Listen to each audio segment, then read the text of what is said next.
It's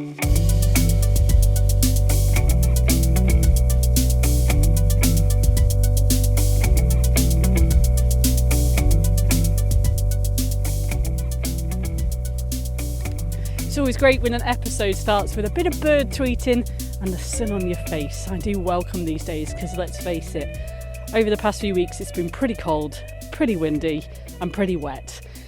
Today I'm back in Tintwistle. Over the other side I can see Bottoms Reservoir, just a small triangle of it through the gap in the houses, twinkling away in the reflection of the sun. And more of the snowdrops coming around here. I'm on Stock's Brow, where we're starting our walk right by the Bull's Head on Old Lane, where I walked past here a few weeks ago actually with Billy. And today I am talking art actually, and more importantly about the boundary. Been exploring as the project has gone on this idea of the Peak District National Park, the boundary, with the support of the Peak District National Park as in the making of this series. But some people who've been doing that a lot longer than I have, for many more years than I have, are Cora and Dave, who are with me today from Glassball Studio. We're going to walk up towards where, I think it's Arnfield Farm, isn't it? That's where we're going to go as far as. And I'm particularly interested in taking these guys on a little bit of a diversion to see an airshaft. Cora, how do you describe people? Like, what do you do? I mean, like, do you even have a job title? Sorry, I shouldn't start with laughing. I don't, so I don't know what I do. No, I wouldn't say. I always just introduce myself as an artist, and I say we every time when I'm talking about myself and David as a collaborative practice together. So we both have our individual practices as artists. We started working together back in 2002, I do believe. We're just going to turn right now onto Arnfield Lane, down this old cobbled road, which is the Pennine Bridleway, if you are walking with us today. There's even a little green circle that says it marks the boundary walk that we're following today. The project that you've been working here, it's called GUIDEline, isn't it? And people can go check it out, guideline.org.uk.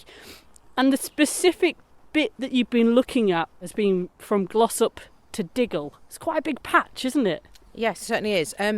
We approached this initially to look at, from Glossop to Diggle, because we looked on a map and saw a very unusual boundary line around Glossop that literally looked like somebody had drawn. It's like a circle, isn't it? Actually, it looks like someone on a Friday afternoon just went, we'll just do a teacup, you know. But so there was a bit of fascination, I suppose, about the idea of, how that came about, what was the processes behind it, and then looking at this part of the Peak District National Park, because it's not necessarily associated with, it's kind of, it's quite far removed from the centre, which is kind of more like Bakewell, which is where the headquarters for the authority are. And we were approached and sort of discussed this with the Cultural Heritage Manager, Anna Badcock, and wanted to sort of discuss ideas really around what does the boundary actually mean in, on the ground, for people who kind of live and work along that space. And it sort of, I suppose it developed from there really, didn't it? And we are literally walking on the boundary as we are. It's a beautiful cobbled lane down, which is Arnfield Lane, and just as we come out of Tintwistle. And I think there's not really, apart from that little marker that you pointed out, there isn't actually, there's not really anything to sort of say to you that one side is the Peak District National Park and the other side isn't. It's just almost like an administrative, mark on a map. That is the interesting part, isn't it? Because actually, even as I've been speaking to people who I bumped into during the recording of these podcasts, people don't know that there's a boundary. It's not like, there is, you are now entering the national park. There's not, because people actually, the way they use it, they're blending in this kind of in and out transition. The people that are in the allotments to the left of us, they probably come out this gate and they don't know, I'm going into the Peak District National Park right now. But also, in some respects, they don't really need to know. Yeah. It's quite interesting. There's education in regards to that, in a sense of, does it really matter that you know or you don't know in some respects, because it's the landscape in which people live and work in. And I think if there was big signs or no signs, that it just emphasises something we were interested in, which was this idea of what is a boundary.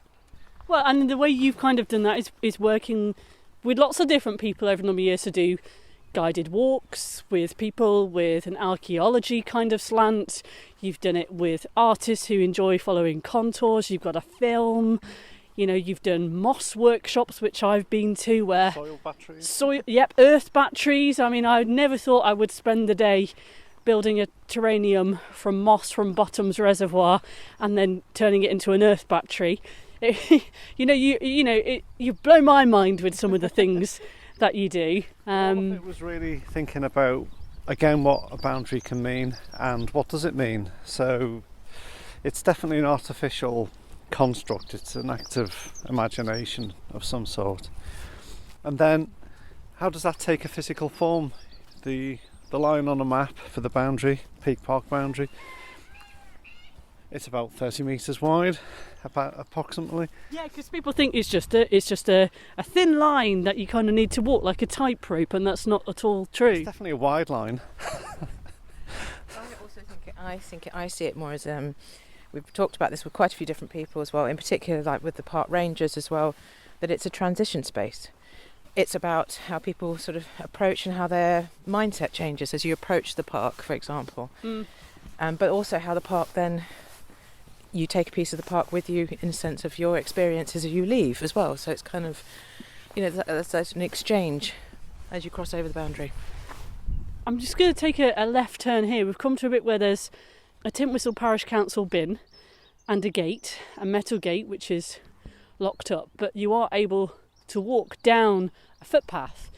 And down here is where we'll find one of the airshafts, which I think I haven't had a chance to talk about on any of the other episodes. And I suppose it's these kind of like markers that, I imagine like covering from Glossop to Diggle. I mean, here on this project, I'm kind of almost going, I'd say quite micro or niche, but if you've ever walked all the way from Hadfield to Woodhead Tunnels, it's a flipping long way by foot.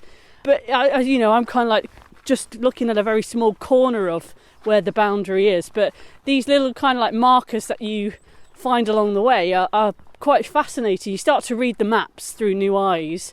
And on the Ordnance Survey map, I looked a few weeks ago and saw there was an air shaft in the middle of these Tintwistle allotments.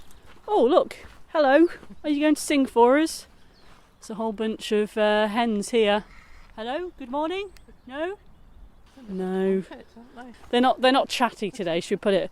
But yeah, there's a bench here, and then there's this kind of circular stone building with, I don't know, what is it, a rack or something on top? Yeah. A blackbird sat on it, and boom, that is one of the air shafts that takes the water. And interestingly, there is an air shaft which is over by Mottram Crossroads, Mottram in Longdendale, and it's in the middle of a new housing estate, and there is a blue plaque for Bateman, who was the person who, was the mastermind of engineering these reservoirs, the first of their kind. But yeah, look, we'll do a loop. Should we go clockwise or anti-clockwise around the air shaft? Clockwise, okay. Don't ask me why, but yeah, we're just touching the air shaft and being like, hey, we see you. Thanks for giving us water. It's really peaceful and tranquil here. There's nobody at the allotments, which is a shame. It'd be lovely to chat with some of them at some point. Loads of little hens. A flag there's a Union Jack flag. Yep, hello to you too. It's a lovely place just to sit on this bench. I imagine they probably don't want too many people here, but you can see the views over to the nab of Monk's Road, the mast of Bankswood Park, and the daffodils just starting to say hello to us. I reckon with a bit more sun, they'll come and shine for us very soon. So let's turn around and head back up the gravel path towards Arnfield Lane. So Dave, this is a place that you brought one of the artists you collaborated with as part of the project, Alison, Lloyd, to walk. Well, she kind of walked the whole of the the boundary that you were covering. But this place became a particular point of interest after Arnfield Farm, Ogden Clough. What did you do for that? Well, we've been talking about collaboration a lot, and we wanted to understand how air practice could perhaps become an element of what we're doing. So not just a case of inviting Alison to come along and to perform one of her walks, but also to perhaps do something a bit different, which is connected to her practice still. What does she do? She walks. She walks, she takes photos, she sees things in kind of like micro detail, I suppose. Yeah. She has a practice, say, as a walking artist, and obviously she's not here to explain it. But I think what was really what fascinated us about Alison's work was how she used photography, to kind of almost as an evidence, a form of evidence of the walk and the physical endeavour of what she was doing and what she was involved in, but also just that marking, that presence of a sort of, in particular, the kind of the female body within the landscape. I really liked how she also kind of integrated, sort of elements of her walking gear, because she was using a cable release. So she was using a what? Sorry, a cable release with the with her camera, so that she can still, sort of almost like it's like a tether, where you can then position yourself in the landscape or wherever you like to, and obviously then you can control when the photograph is taken. Oh, so I see. Right, you could dismiss them as accidental photographs, because sometimes a photograph's taken and the cable is in the way, a foot's in the way because somebody's walking past, a bag, something else, grass, some kind of part of the environment, and I think they end up being wonderful images, wonderful photographs. And Alison, when we were working with her, we became part of that process that Alison uses to take photographs. So she creates really interesting pictures using this process, and I'd not really seen that before. So when we were up in this place beyond Ogden Brook, we thought we could make a film collaboratively in that sense, and it was a question then of, well, how do you do that, which we found interesting. We found it a good way to interrogate decisions as to why we're there, what we're doing, really to instigate something which we hadn't tried before, to see how far it could go, which then leads to, you've done the filming, then when it comes to another process, editing, how does that happen? Normally it's one or two people at best, and one person's really making those decisions, and then somebody else might see it later on. So we did it all together. That is what collaboration is. Or a recipe for an argument. Talking about Alison's work in particular, and one of the things I was really interested in is how she developed her walking practice as well, by using contouring. Instead of actually kind of following, a footpath, she would follow a contour. So what does that mean? So if you look on, say, like an audience survey map, you've got the contours of the different, as you increase in height, for example, for a hill, you'll start to see the contours kind of start to shrink together. That might be a bit steeper. So and they've got the little measurements on there, for example, so you can see how high you're going on the map. But I really like the idea that it wasn't just, I see the top of a hill, I have to therefore go straight to the top. It's the idea that she wanted to take people more on a journey. But so it's quite interesting, because Alison's walking practice, in a sense, is extremely solitary, but she also has delivered walks with people, and we were quite fascinated between that dynamic, really, and how to share her practice with people, and excuse me, how you introduce people to another way of walking within a space that they might know quite well. But if you can, all of this was about working with somebody who would work with us and the landscape and discuss and think about this idea of what a boundary can mean. So aspects of Alison's practice, contouring, walking, other things, were all about traversing this area where the boundary is, working with another artist, Tony Hall, with the soil batteries and other things. Mr. Moss. Mr. Moss, but he's a lot more, that's his real name. Yeah. But Tony's great, and it was this idea of how, sorry, there's a cyclist coming, he's just there. Come on, we've got to cheer him on. Come on, you can do it. A man with a blue helmet, blue jacket. What about a bit further on? You can do it, you can do it. Don't think about that yet. So yeah, Tony, again, we were working with him and with some of the technology that he's been developing, which is this idea of transmitting sound with light, powered with soil batteries. And we were you just got to pause there, because like for most ordinary people, they're like, what? I mean, I'm it still is thinking what? Yeah, none of us could figure out how. Kind of, if I can come in at Yeah. this point, because the techno. no. See, this is the yin and yang element going on. What I think is that what was interesting is that we were thinking about scale in particular, which is one. Tony actually came on one of our walks that we did with Alison originally, which was with Alderman's Hill, sort of near Dovestones Reservoir, which was more of the top end of the area that we were looking at. And it was really interesting because he became sort of intrigued by the idea that the history around the formation of the park. He said that he uses this space but never really considered, why it was formed. It's still quite young. It's only 72 years old, actually, in the scheme of things. And he sort of, started to think about how that reflected in his practice and thinking about how he crosses the boundary. He's a keen cyclist. But what was really interesting is we're talking about scale here. So our boundary that we've been sort of focusing on is 16 miles long. Is that all? Oh, just a few. It's very hilly, I know, 16 miles. But it's quite interesting when you look on the map. The start, for example, near Glossop to Diggle, the landscape changes and completely morphs, and it's almost like very, very different just over that space.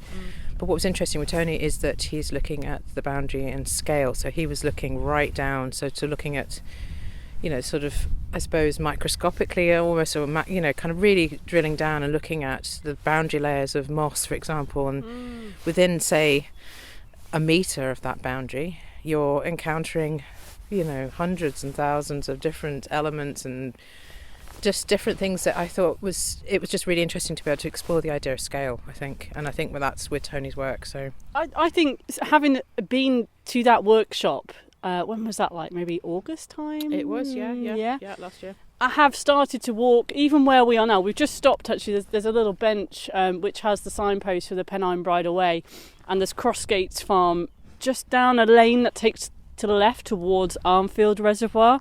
There used to be an old stone marker here, an old cross, which has since disappeared, I think.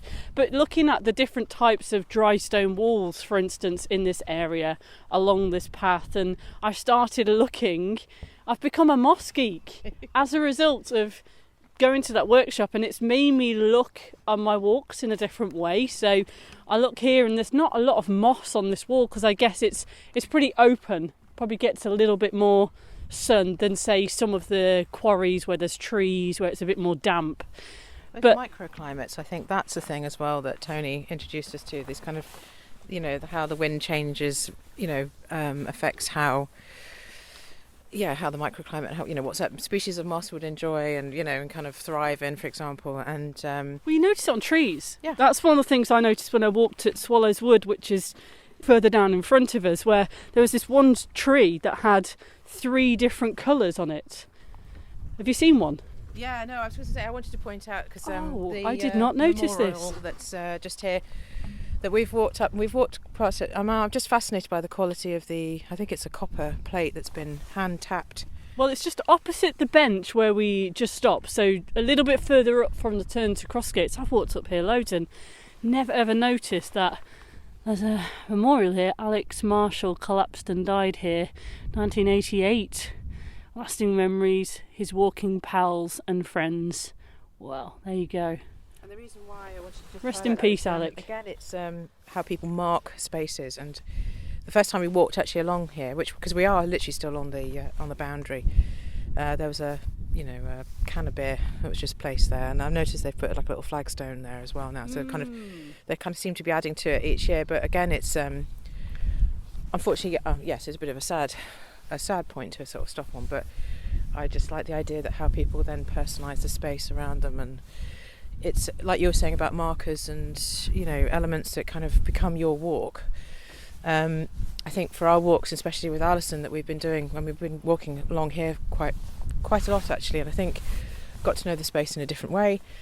But also we've been looking for things like cosy spaces in the landscape, because the landscape here is extremely vast in scale, can be quite overpowering, especially if you're, a novice walker or you're not familiar with the landscape, for example.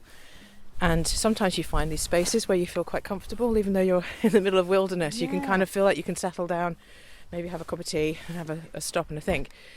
And it's quite interesting that, sort of Alison responded to that when she talked about cosy spaces. And I don't know whether that's a contradiction to say that about, being out and outdoors in a sort of an open landscape such as we are. But again, it's these markers that we find. And then I noticed that Alison started to kind of give names to places. So the bridge that we sort of ended up going towards, which is literally on the map, it says on the way to, towards a wilderness, which is quite unusual.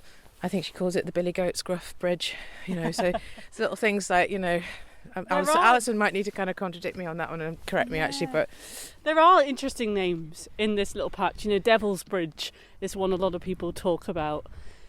Ogden Clough is an interesting name, isn't it? Because there's another Ogden Clough over the other side of the reservoirs, but two different places. You'll see that name actually come up quite a lot. Alison every now and then sends me an image, like she'll be walking around Nottingham. We'll have to check and see what the old world translation is for Ogden Clough. I'm sure someone listening will be shouting at us right now. But I think for some people, they don't really consider going for a walk around here art. I suppose I'm encouraging people to look at their walks in a slightly different way, to look closer, to maybe not take the same paths that they always did, to recognise the fact that if you get a map out, there is this dotted pink line, and to appreciate that. I mean, there are some fields in front of where we're walking, beyond where we're going to go today, where there's pylons that follow the Pennine Bridleway path almost, but you can look on a field and you see the footmarks, like the path has been put through the middle of a field. The other thing with the pylons that we were interested in is, again, how can a boundary exist, and it's almost audio as well. So you hear the sounds with the pylon wires in the wind, creates an incredible sound, and you can hear that at different moments, and we found that really interesting. And again, it's about decisions, so decisions in making a piece of artwork, or decisions as to who decided that this boundary should be here. So when we looked initially at the first description, I think, of what the boundary is, it's about 2 pages. It's in writing, it's no drawing. 2 pages? Yeah, that's it. And it's just a kind of written description as to what the boundary should be and where. So it's talking about, it should be along this river, turn right at this rock, this sort of thing. Completely undetailed, and somebody's come up with that decision, somebody's thought about it, somebody's conveyed it in that way, and we thought that writing in a way could almost be an artwork, because it was so vague and it was so initial, and clearly this was the first time in many ways perhaps it'd been formalised in terms of a decision, somebody's thoughts being transposed into something else, which would be in this case writing. But it could be transposed into something else, which could be how a farmer might be able to tend to their land, and how they might not be able to do that, or the value of that land, financial or otherwise, and planning constraints or planning freedoms, depending on which side of this boundary they were, they happened to be on. So all those sorts of things we found really fascinating. We are now where the gameskeeper's cottage is to the right, Arnfield Farm is to the left, so we're going to walk down the hill. To the left, actually, you can see Arnfield Reservoir, and at one point there was Hollingworth Reservoir that was now where Swallow Woods was. So there was actually a collection of 7 reservoirs that formed as part of the Longdendale reservoirs. In the distance you can see Mottram Church on the hill. I feel like you can see Mottram Church from everywhere. But in the middle of the field, another airshaft. If you look to the left, they're bizarre, weird, ugly looking things, aren't they? So they're markers in the landscape, aren't they? And I think which are often ignored, I suppose. Yeah. One big thing we've not really perhaps mentioned too much, we were also really interested in the politics, because that was another major way as to how decisions perhaps have come from somebody's thoughts, minds, into something perhaps more physical. And we've thought about that a lot and researched that quite a bit, just to understand the formation of the Peak Park boundary, how it continues and how it continues to change, both in terms of political decisions, thinking, a Peak Park Authority making changes, and then how it changes in terms of technologically. So, you know, you look at this on Google, various Google glitches, and that boundary moves. There's various reasons as to why, but they're all coming to the same point, that a boundary is never fixed. So it's never fixed temporally, it's never fixed physically, it's never fixed. It's always a process or a result of arguments, in particular with the formation of the Peak Park. It's completely minuted and recorded various big disagreements between local authorities, politicians, council as it goes on, as to where this boundary should be. But also it's also worth noting as well that, Dave was just saying about arguments and disagreements, but actually I think we need to be, grateful for a few key people who really fought for the idea of the park and what it meant. Talking about kind of key people such as Ethel Haythornthwaite, and thinking about the idea that, she really benefited from walking in this space, almost to recover from loss and grief, and dealing with that. And I think that that's really fascinating, and it's sort of, but her drive and her passion to be able to pull together so many different people to actually create a one park. Originally there was going to be two parks. The weight of administration and discussions to be had to be able to get to that point, to actually create, like a kind of common vision, I think, and to become the sort of first national park, it's really a massive feat that I think, again, just having that sort of pure vision really and drive to actually want to be able to create a space where people feel that they can access and well, as I say, access, we're walking past a sign that says private keep out, which I think is quite interesting, but I think of being able to experience this landscape. Well, we've come down the hill now, we're almost at the end of our walk, across a really beautiful bridge, and there is a lot of walls, different types of dry stone walls if you look closely, some gates. The way that some of the fields are divvied up around here makes no sense to me whatsoever.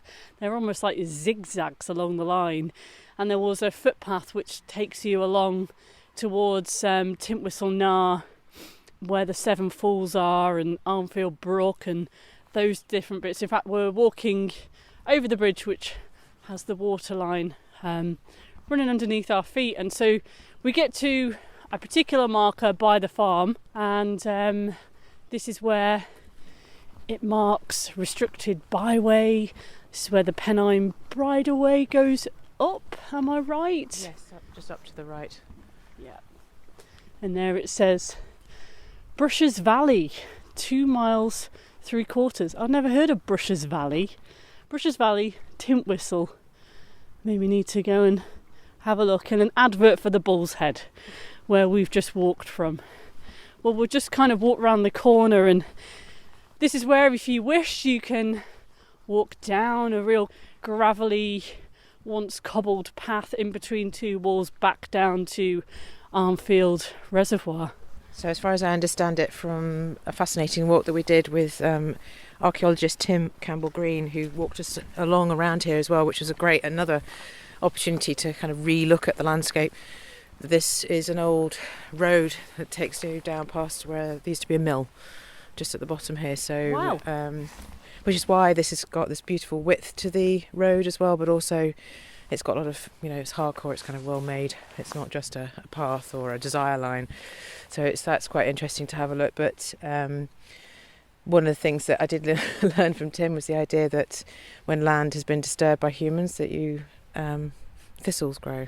So he said if you look, when you can see kind of clumps of thistles, you can start to understand that there was kind of a previous archaeology or building or industrial archaeology kind of there, which I think was really interesting. Again, that's just another way of reading the landscape. In particular, right behind you as well, he pointed out the barn that's just behind us, that on the lintel that goes across the door, you'll find marks on there which are apotropaic marks, which are kind of witch marks, which is again something that you can find. So, and again, it's just if when you walk with somebody who's got a different sort of set of skills or knowledge or way of reading and understanding buildings and the built, it's just fascinating because you start to view places and you can start to see how people have added their mark. Well, I mean, and it's amazing, like the marks that are left behind, but I suppose also I'd encourage people to go and interact with your project online, because some of the people and the way that they use the paths along the boundary today, you found people practicing their saxophone further up the hill, which I find fascinating. I guess it's one way not to annoy the neighbours, isn't it? The film that you're putting together, the photographs, some of the workshops and the talks that you've been holding, but if people are listening to this way in the future, hopefully that will live on your project online to maybe just come and enjoy this little walk from Bull's Head to Arnfield through a new perspective and look, like I say, for those little markers that, although we can't see the chain of reservoirs which I've been walking up and down the last few weeks, there are still reminders that they're not very far. So we'll leave it there, but thank you so much for giving me a little flavour of... That's all right. Thank and you I've learnt some new things things to see when I walk along here, the way.